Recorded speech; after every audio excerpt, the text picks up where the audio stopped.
Thank you very much, Madam Sambian Nkrumah.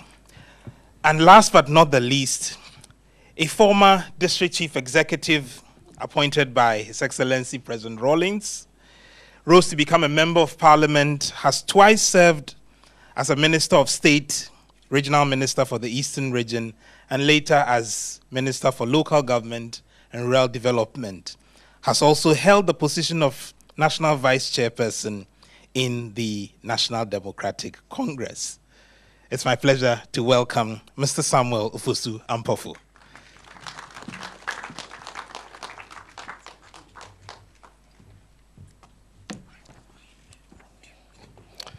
Thank you very much for the opportunity to be part of this afternoon's program. And as usual, I want to thank the organizers, the Institute of Law and Public Affairs of GIMPA. And he forgot to say that I'm still a student at GIMPA. And then the Frederick Ebert Foundation, TV3, of course, and other sponsors. I want to commend them for creating this platform for us to assess the role of the Electoral Commission in consolidating Ghana democratic governance. Mr. Moderator, democracy, according to Samuel Huntington, is said to be consolidated when there is two turnover tests. That is, when a democratically elected government defeated in an election peacefully hand over to another, and that government stroke party also peacefully hands over to another after being defeated in a subsequent elections. Ghana thus passed this test to consolidate its democracy in 2009, when the John Kufuor-led MPP government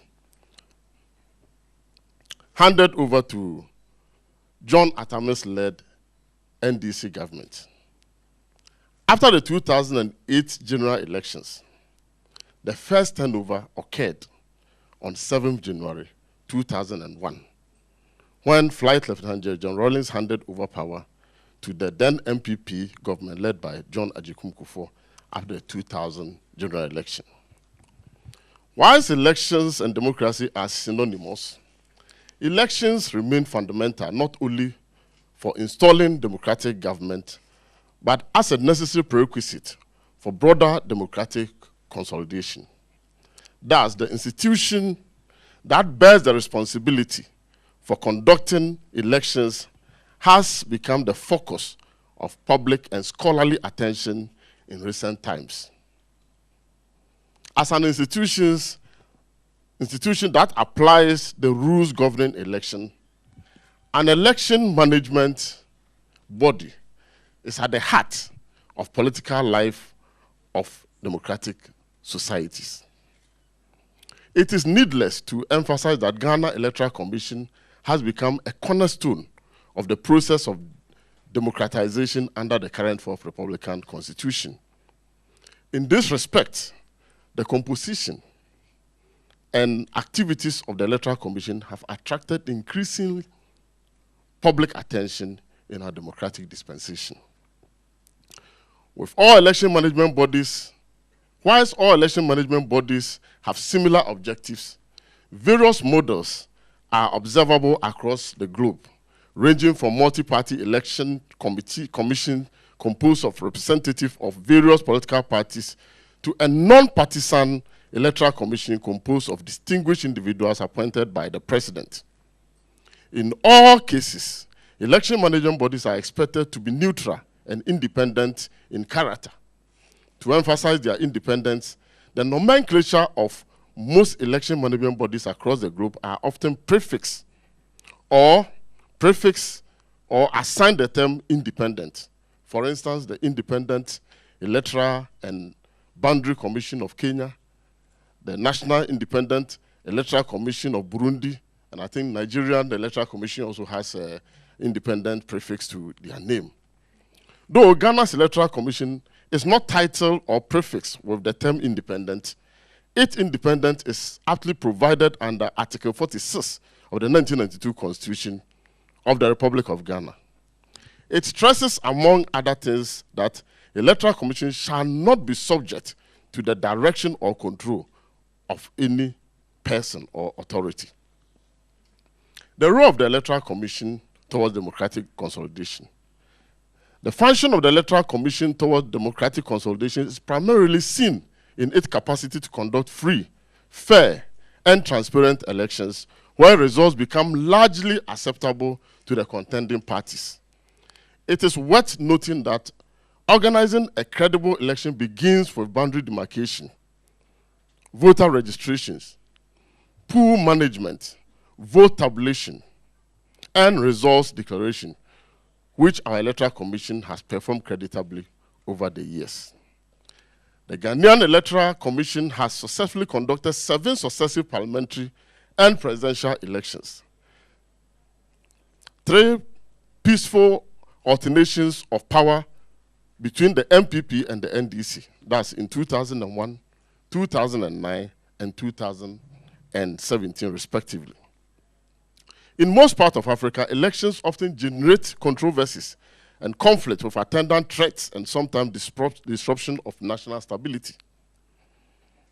And one can say unequivocally that despite being touted as a stable democracy, Ghana has not been able to escape its fair share of electoral disputes. However, the Ghanaian Electoral Commission has been effective in the resolution of electoral disputes under the current democratic dispensation. For instance, despite the fact that the results of the 1992 as well as the 2012 elections were widely disputed, with the latter ending at the Supreme Court, it did not degenerate into violence, partly as a result of the strong leadership and cooperation of the Electoral Commission and its stakeholders. Whilst the Electoral Commission does not have the power to amend electoral laws, it can recommend and draft amendments for parliamentary review and also promote the setting up of ad hoc working groups on electoral reforms. The creation and sustenance of Inter-Party Advisory Committee under the auspices of the Electoral Commission to promote inter-party dialogue and healthy democratic climate is a novelty under the 4th Republican Constitution. The Electoral Commission, together with the IPAC, have worked to promote several electoral reforms, inter alia, the transition from thumbprint to voter ID to black and white, and then to color, and then finally biometric registration, verification, have all served to promote the good electoral practices and democratic consolidation. A key achievement of the Electoral Commission towards democratic consolidation is its role in civic and voter education. As stated by the 16th President of the United States of America, Abraham Lincoln, democracy is the government of the people, by the people, and for the people. Popular participation of the citizenry in governance is thus an essential feature of maturing democracy. Civic education is important in settling the desired participation, in eliciting the desired participation of the citizenry. The Ghana Electoral Commission has made some effort in civic and voter education which have aroused the public consciousness of the people, particularly during various stages of our electoral cycle: voter registration, exhibition of voters, register, polling, among others, often via media adverts, posters, symposia, and public engagement. Mr. Moderator, again, boundary per Article 45B of the 1992 Constitution is a key responsibility of the Electoral Commission of Ghana. Since the restoration of constitutional democracy in 1992, the Electoral Commission has successfully demarcated electoral boundaries for both national and local government elections. Constituencies over the years have increased from 200 in 1996 to 230 in 2004 and to 275 in 2012. While the task of delineating the constituencies has not been without stress, accusation, confrontation, disputes.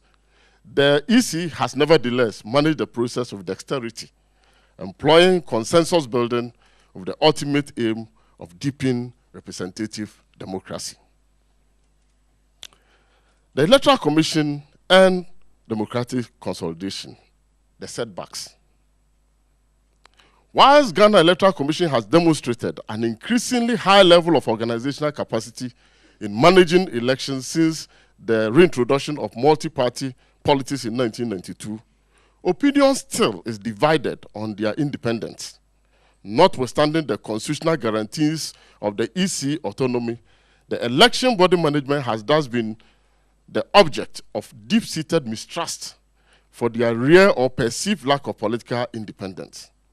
The system of appointment and removal of commissioners has not assuaged anxieties about their independence from the executive.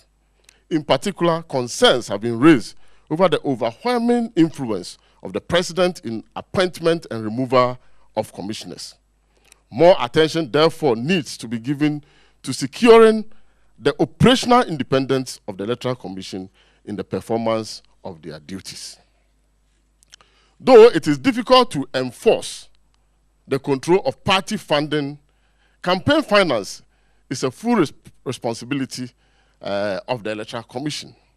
Yet, political parties' regulation continues to present a serious challenge for the Electoral Commission of Ghana. The inability of the EC to effectively police the political landscape is a recipe for democratic retardation. This is because unregulated political party system can be a catastrophe to effort to sanitize the political ecosystem and can be a breeding ground for political corruption. It is observed that the delivery of civic education is still inadequate and irregular, as there is no comprehensive framework or clear blueprint for the participation, development, and delivery of civic and electoral education. Also, the Electoral Commission inability to complete updating the National Voters Register often results in disenfranchising of some voters. And I think that a lot of emphasis is being laid on the Voters Register. To conclude, a modest reference to history could be of immense help to understand the nature of the current Electoral Commission. The PNDC, as part of transitional arrangement to return the country to multi-party democracy, established the Independent Electoral Commission, INEC, on 28 February 1992. The INEC was a 11-member commission made up of 10 men and 1 woman. And I hope my sister will not be happy with it. The law establishing the INEC, PNDC Law 271, provided for an executive chairman and 2 deputies responsible for finance and administration and operations respectively. In addition, the law provided for 8 other members, at least 1 of whom shall be a woman. Mr. Justice Ofosu-Ampofo, an appeal court judge, was appointed as the chairman of Nana Odronumapau, a traditionalist, a traditional authority. He was, I think, the paramount chief of the Sumeja traditional area. And Dr. Kojo Afarijan as deputy chairman in charge of finance and administration and operations respectively. As an independent body, it was subject to the direction, it was not subject to the direction or control of any person or authority. It is instructive to note that INEC was constituted at the time when political parties were not in place. Hence, the composition of the INEC was amply devoid of partisan coloration. After the expiration of the term of office of INEC, one of the deputies, chairperson of INEC, Dr. Kojo Afarijan, was subsequently appointed as chair of the new EC, which allowed him to supervise 5 successive elections: 1996, 2000, 2004, 2008, and 2012. Dr. Afarijan's tenure ended with the appointment of Mrs. Charlotte Osei, following the statutory retirement of the former. Unfortunately, This current government, even when in opposition, sought to frustrate the new EC chairperson and vowed to oust her on assumption of power. And this is a statement that were made by several leading members of the party, and it's a public knowledge. Again, regrettably, His Excellency the President, the government of Nana Akufo-Addo, let me take it again. It was very important for me. Characteristic of the MPP, the government of Nana Akufo-Addo, through manipulation and orchestration of a process of realizing its avowed goal of ousting the chairperson and her two deputies under weird circumstances. Again, regrettably, and I must say that the President, Nana Akufo-Addo Dankwa, could not appoint for the nation persons considered to be politically neutral to superintend our electoral process. As a matter of fact, if you take the 7-member commission and if you look at the historical antecedent, you realize that from 1992, when the 7-member electoral commission were put in place, subsequent heads of states, President Kufuor had opportunity of appointing some commission members. President Mills had opportunity of also appointing some commission members, and President John Dramani Mahama also had the opportunity of doing same. However, in less than 18 months of the assumption of office, 4 out of the 7 members have been appointed by one government, and there are, if what we are reading in the papers and others are anything to go by, attempt to even get another member of the commission out of office on the pretext that she has understated her age. Mr. Moderator, I want to conclude by making a few recommendations. And my recommendations are: 1, we need to guard against the over-politicization of the EC via termination and appointment. Because if you look at the history of the EC, the current EC, the appointment and termination has raised serious questions of integrity of our electoral body. Again, we need to guarantee the autonomy of the EC. IPAC must be institutionalized and strengthened, and the decentralized structures of the EC must be equipped with the necessary infrastructure and staff. Indeed, when you go to the Electoral Commission office and nobody talks for them, and you want to go and have a meeting and there is light off at the EC office, I have had a number of challenges where even the generator in the office doesn't work. Go and see the infrastructure which is housing the Electoral Commission. Go to the regions and the districts. You see, a tenant cannot be independent. And so you have the EC occupying assembly offices and so on and so forth, and they call themselves independent. How can you be independent when you are a tenant? Because the next day, the landlord can decide to take you out. On election day, movement of materials and others, the Electoral Commission ought to be empowered to be able to stand on its feet as a truly independent body. Civic education ought to be improved and intensified to reduce the high rate of rejected ballots. And again, another critical issue that we ought to look at is security on election day. In fact, as election director, I had several calls in 2016 in areas where our party agents were calling us and saying that there's no security person there. This was also as a result of the special voting arrangement for security agencies in the 2016 election, where several security officers were unable to cast their vote as stipulated, and for that matter, were unable to be at post to provide security for the election officers and the party agents. I'm left with only two. I want to also recommend that the EC should be cautioned to hasten slowly on electronic voting and electronic transmission. Since the phrase, the system has been hacked, has still not been explained to Ghanaians, including ourselves, who are major political stakeholders in this whole exercise. The seventh one is that the EC is cautioned also again to hasten slowly on the implementation of RUPA. And I think that Dr. Kwadwo Afari-Gyan can be a better advisor for them when it comes to this matter.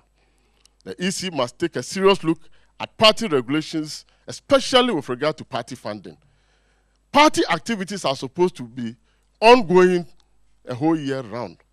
But if we are not careful in Ghana, it is maybe either a government party or a strong party with strong structures like the NDC can survive. Any other smaller party cannot survive under the system that we are operating now.